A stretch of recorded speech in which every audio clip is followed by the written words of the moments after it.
Now, there is a question. How did Hawa, or Eve, may peace be upon her, come about? It's a very interesting question, and it has a beautiful answer. According to some of the narrations, Adam alayhi salam was the only species, the only of his kind, mankind, one. There was no one else. Naturally, he was feeling lonely because the angels, there are so many, there are so many, me, I'm only one. So he used to want company. He used to ask Allah for company, something that would grant him comfort. One day when he got up, he noticed someone looking very similar to him. What do we learn from this? A woman was given to a man as a gift after great prayer. MashaAllah. So we ask Allah subhanahu wa ta'ala really to make us from those who can appreciate that and who can understand it.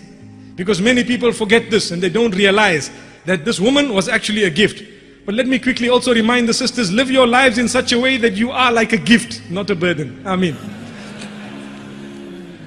So Allah subhanahu wa ta'ala says that this Adam alayhi salam had Hawa standing right next to him, and the Quran says at the beginning of Surah An-Nisa, Allah makes mention of how He created a woman. أعوذ بالله من الشيطان الرجيم بسم الله الرحمن الرحيم.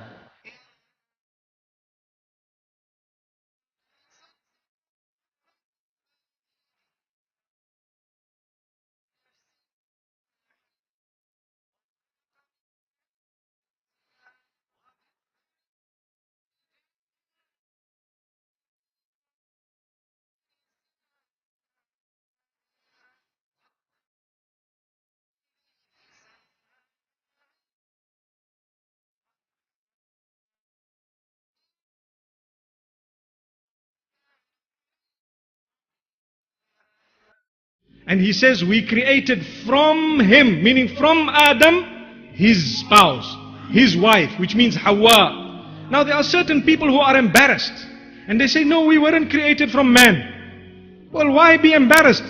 We were created from dust, from soil. At least you were created from something which was already living. Allahu Akbar.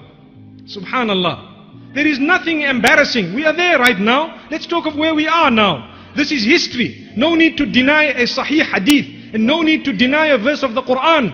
Clearly it says this in the opening verses of Surah An-Nisa, that Allah created man and then He created a woman from the man. So the hadith of Abu Hurairah radiallahu anhu in Sahih al-Bukhari makes mention of the rib of Adam alayhi salatu wasalam.